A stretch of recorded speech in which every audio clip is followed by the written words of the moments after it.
Hey, vinyl community, or just ordinary civilians who happen to stumble on this video. I am going to be stepping into it big time with this video and ranking my top 35 albums of the 1970s, just rock and roll albums. Now, I'm a child of the 70s, so I grew up listening to all this music, so much great music in the 1970s. Definitely one of the better decades for music in terms of my likes and preferences. But I'm going to rank my top 35. It was a thankless task. I spent a lot of time on it. There were a lot of albums that I wanted to include. Originally, it was going to be a top 20 list, but I couldn't keep it at 20. So it grew into a top 25 list, and then it was a top 30 list, and now it's a bloated 35 album list. But I'm going to do it from 35 all the way up to number one. Again, these are just my preferences. You might feel differently, and I can guarantee for every single one of you watching, there's going to be an album here that is missing from your top 35. There's probably more than a handful of albums that are going to be missing from your top 35. But that's the beauty of these lists, is you get to see what do I like and what do I consider to be the best 35 rock and roll albums of the 1970s. So I'm going to start with number 35. Deep Purple, Machine Head. What a great album. Definitely Deep Purple's best known album. You got Highway Star, you got Space Truckin', what was that other? Oh, Smoke on the Water. Absolutely fantastic album. One of Deep Purple's shining moments, and got to put it on this list. Could not keep it off. Number 34, Led Zeppelin, Physical Graffiti, one of the greatest double albums of all time. It's just an abundance of fantastic tracks on this album. You got standout tracks like Kashmir, Trampled Underfoot.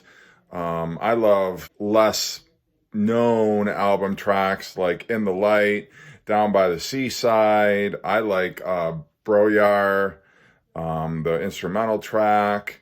You've got Houses of the Holy, which was left off the Houses of the Holy album. So love this double album. There's a mix of early Zeppelin and 1975 era Zeppelin, but it all blends together so well. And every song is a home run on this album.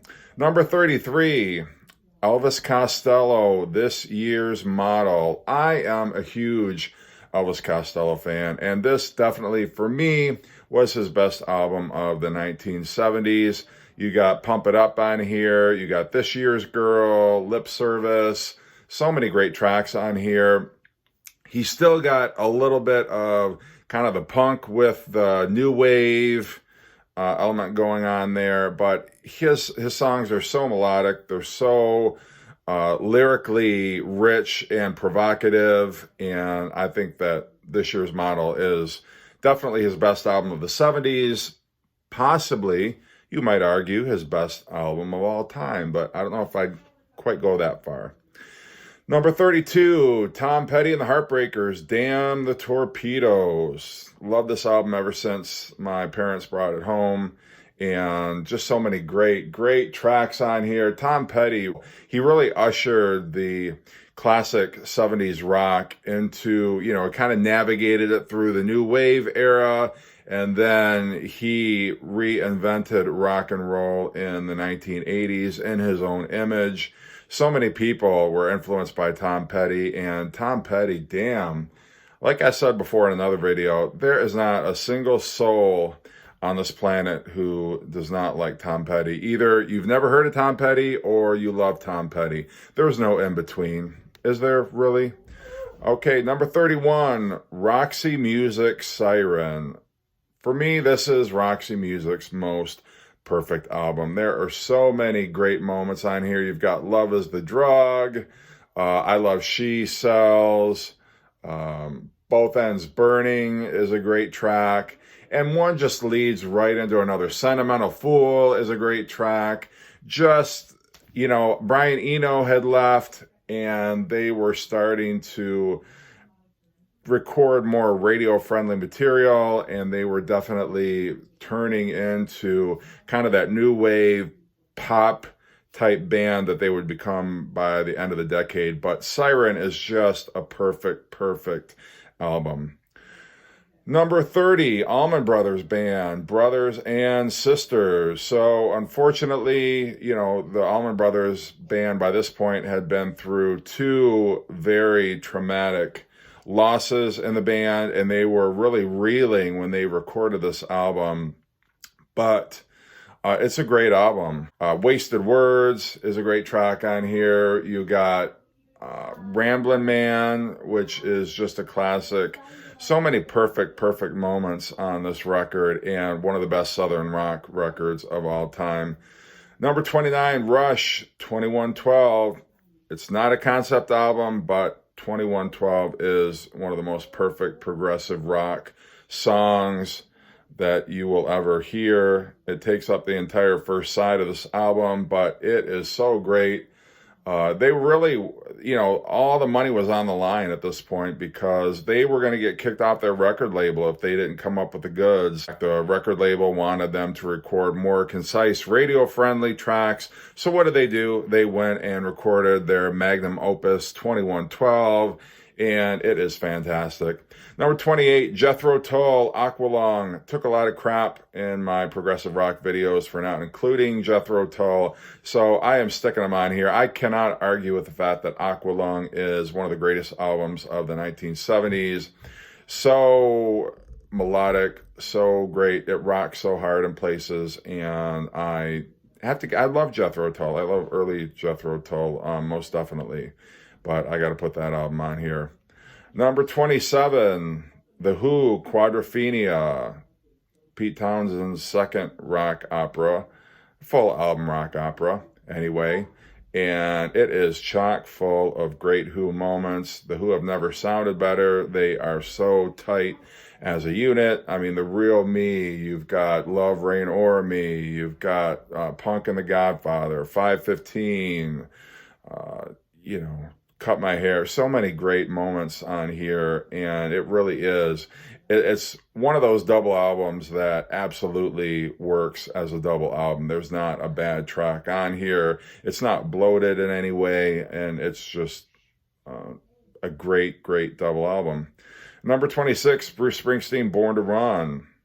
I mean, Bruce's first real anyway, I think it's his first real consistent album from start to finish. This one is just his first fully realized album. Got the title track. 10th Avenue Freeze Out is great. She's the One. Jungle Land. I mean, what a great album. I love Bruce Springsteen, and Born to Run is probably my favorite Bruce album. Number 25, Steely Dan, Asia. At this point in Steely Dan's career, it was essentially Walter Becker and Donald Fagen, and they were recruiting new session musicians for each track that they recorded.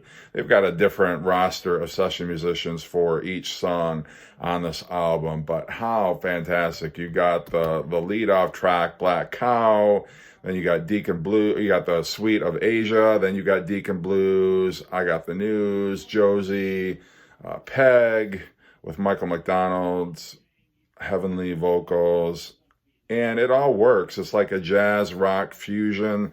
You love jazz, you love this album. You love rock, you love this album. It was all over the radio, and it's a perfect album. Number 24, Black Sabbath, Sabotage. Always loved this album, and I come to appreciate it a lot more in recent years. Before, I would always say, well, I love Volume 4, I love Sabbath, Bloody Sabbath, I love Master of Reality, I love Paranoid, but I'm going to tell you, Sabotage is a damn fantastic album. Symptom of the Universe, Megalomania, I mean, Superstar, just goes on and on and on. Hole in the Sky, just a great album. And, you know, I think one of Black Sabbath's most underappreciated albums for sure. But I'm appreciating it on this list and putting it as my number 24. Number 23, Alice Cooper, Billion Dollar Babies. This was the big one for Alice Cooper. He had Schools Out the year before, but, again, he hits another home run with this one. The title track is great. Hello, Hooray. It's a great lead-off track on here. You got some of his more twisted and macabre tracks on this album, but that's what makes Alice Cooper, and love this album. Number 22, The Cars. The Cars, one of the strongest debut albums of all time. Just a masterpiece from 1978. The Cars were so unusual. They were unlike anything else that was on the radio. They were old school, yet they were the new wave. They perfectly blended the old with the new. And there are so many iconic tracks on here. Just What I Needed, My Best Friend's Girl, Moving in Stereo, Let the Good Times Roll. I mean, on and on, just from start to finish. This album is flawless. Number 21, getting in a little AC/DC, Highway to Hell, their last album with Bon Scott. And it really is a classic album. Some people might pick earlier AC/DC, but I've always loved this album, and I always felt it was their best. Number 20, Pink Floyd, Wish You Were Here. Why is this ranked so low? You ranked it so high in ranking your top Pink Floyd albums and your progressive rock albums. I don't know. I've got it here. It's in my top 20. And considering, all the great albums of the 1970s, this is where I slot it. And it's my list today. Ask me in another week or a month or so, it might change. But right now, you can't argue. Wish You Were Here, one of the greatest Pink Floyd albums ever. You got the Shine On You Crazy Diamond suite that starts off side one and then concludes side two. You've got Welcome to the Machine, Have a Cigar, Wish You Were Here. It is just a great album, and I never get tired of hearing it. I can listen to it over and over and over again, and to me, that's the hallmark of a great album. Number 19, The Rise and Fall of Ziggy Stardust by David Bowie. I don't know if this was the birth of glam rock. It may very well have been, but it's certainly, for my money, the most iconic album of the glam rock era. 5 Years, the title track, Suffragette City is great. This album is the full package, and it delivers. David Bowie is such a great songwriter, a great personality, a great singer, and he's got a great band. You got Mick Ronson on guitar. Damn, wasn't it good? Number 18, going back to Deep Purple in rock. This album was a blueprint for heavy metal, along with Black Sabbath and Led Zeppelin. They are certainly one of the godfathers of heavy metal. You could argue progressive rock, so many other heavy genres. And they show why they were one of the hardest rocking and greatest bands of the 70s with this album. Number 17, I'm going to go with Kiss's debut album. So many great Kiss albums from the 1970s. The debut album is just chock full of classic, great tracks. And certainly many of them were recorded better on the Alive album, but still, it is iconic for a reason. And I know, I'm going to take heat for this one, but it's my personal preference, and that's how I feel about it. Number 16, Queen, A Night at the Opera. You got Bohemian Rhapsody, You're My Best Friend, were the big hits, but you've also got so many other great moments on here. I'm in Love with My Car, Death on Two Legs, the Prophet Song, one of the greatest progressive rock tracks of all time on here is great. Although some people take me to task, Queen's not progressive rock, but I don't care. Number 15, Aerosmith, Toys in the Attic. Always liked Sweet Emotion, Walk This Way, 10-inch record on here, the title track, Toys in the Attic. Just Aerosmith was firing on all cylinders. Their first 4 albums are as solid as Van Halen's first 4 albums, in my humble opinion. Number 14, speaking of Van Halen, I'm going to go with Van Halen's debut album, Van Halen. And that's another argument. Well, you know, which was better, one, two, or Women and Children first? But I got to go with the debut. Debut was a game changer when it was released. It's influenced so many bands. It's got so many classic tracks on here. And I'm not even just talking about Running with the Devil or Ain't Talking About Love, but you got Ice Cream Man, you got Little Dreamer, uh, Eruption. I mean, so many great tracks. That album is a killer debut, and I'm not backing off from it. Number 13, one of my favorite bands, ELO and A New World Record. For me, the greatest thing, the best thing they ever did in the 1970s. It is just every single track could have been a single on this album. It is that great.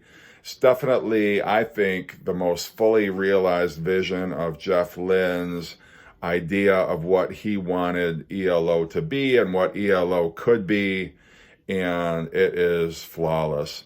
Number 12, Bob Dylan, Blood on the Tracks, one of the most raw, emotional albums you will ever hear. It's basically Bob Dylan vomiting out all of the troubles he was having with his wife, and it is just brilliant songwriting. It was Bob Dylan's return to form. You got Idiot Wind is great, Tangled Up in Blue, Simple Twist of Fate.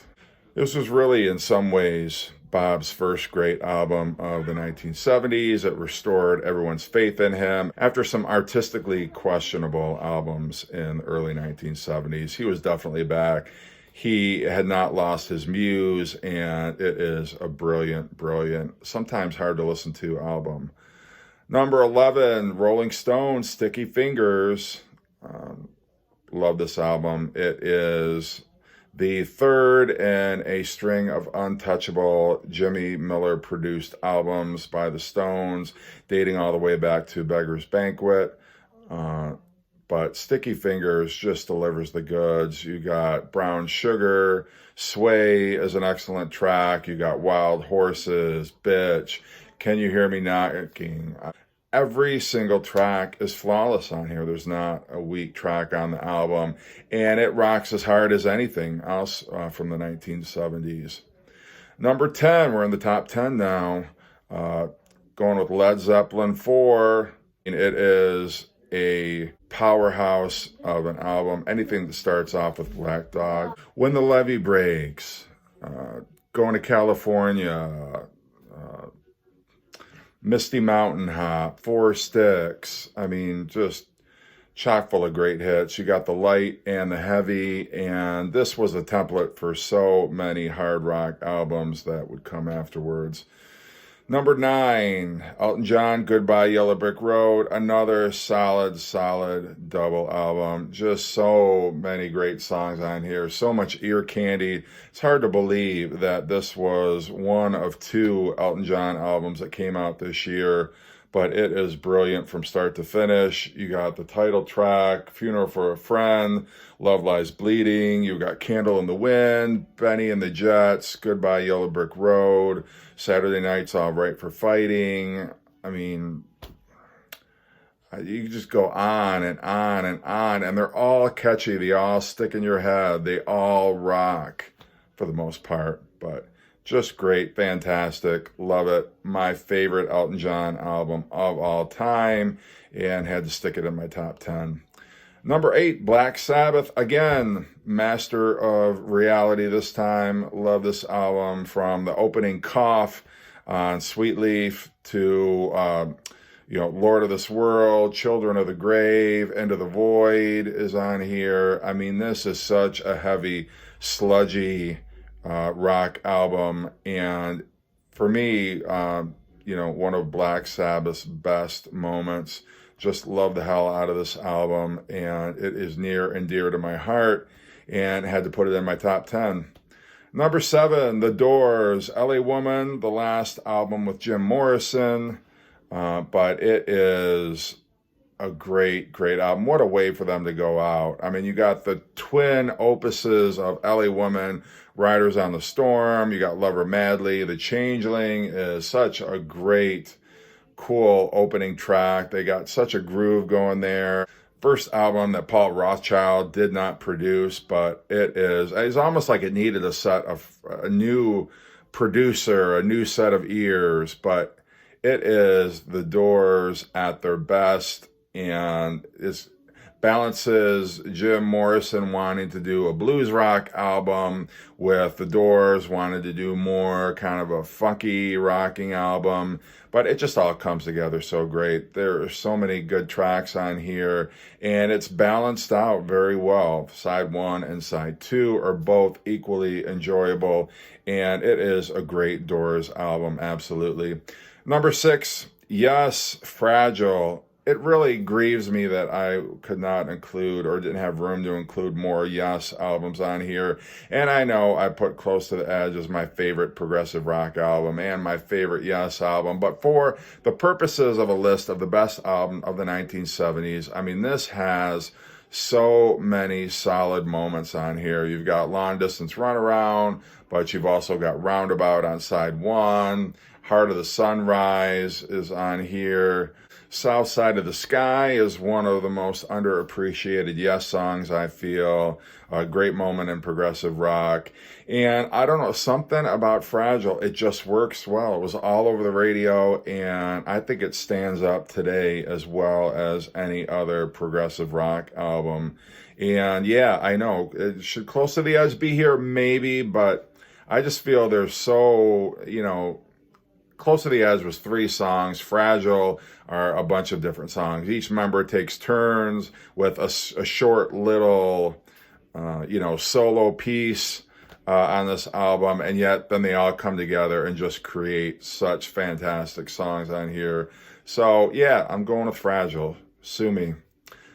Now I'm in top 5. My number 5 album of the 70s, going back to the Rolling Stones for Exile on Main Street. It is a swanky, bluesy, hard-rocking Rolling Stones album. Aren't too many hits on here, but this is another one where it's a perfect double album. You got Rocks Off on here, Happy, Down the Line, Sweet Virginia, Shake Your Hips, Soul Survivor, all these great tracks. And it's just the perfect, for me, the best album that Jimmy Miller ever produced with the Stones. It's the perfect album for Mick Taylor. It showcases Mick Taylor and the dynamic with Keith Richards, but just love it. What can I say that 1,000 other people haven't already said about that album? Number 4, Fleetwood Mac, Rumors. The musical soundtrack of 2 relationships imploding. So many great tracks on here. Every single one is a standout. My favorite probably is The Chain. I really like that one on here, but you got, Go Your Own Way, Don't Stop, Never Going Back Again is fantastic. I mean, it's great. There's no denying Fleetwood Mac's best album. Number 3, my third Led Zeppelin album in my top 35. You think I like Led Zeppelin a little bit? I'm going with Led Zeppelin 2. Just a beast of an album. I mean, any album that opens up with Whole Lotta Love, it's got Heartbreaker on it. It's got Thank You, Livin' Lovin' Made, Ramble On, Bring It On Home to Me. Just a beast of an album. And for me, the best Led Zeppelin album of the 1970s. Number 2 and number 1, I don't know. I really struggled with this, but number 2 is going to be Pink Floyd, Dark Side of the Moon. And don't try to tell me that it's not a great album. Don't try to tell me it doesn't belong. At least in the top 5, it is a brilliant album. People are trying to rewrite history and act like Dark Side of the Moon is not a flawless, impeccable, perfect album. It absolutely is. Don't let anybody convince you otherwise.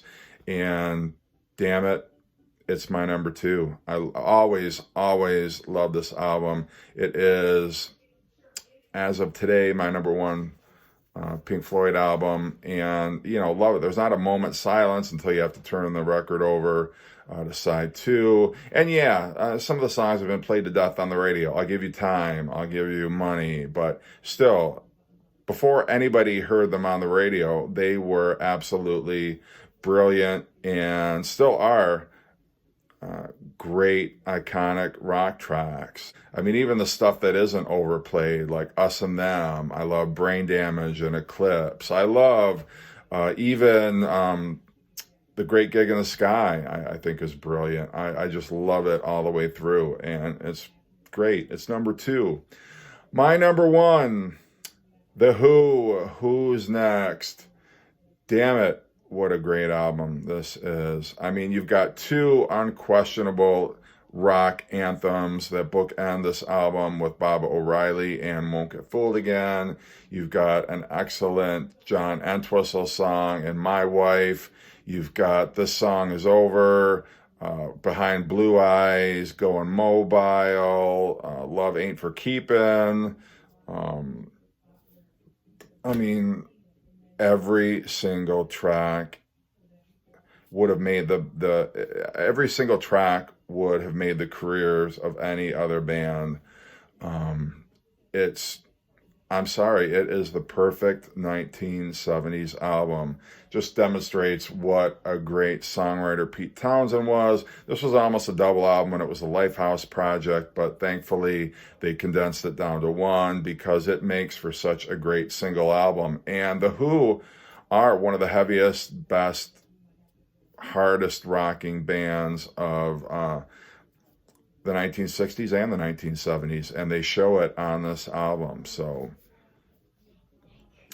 The Who were definitely not only one of the hardest rocking bands of the 1970s, but one of the most melodic, one of the most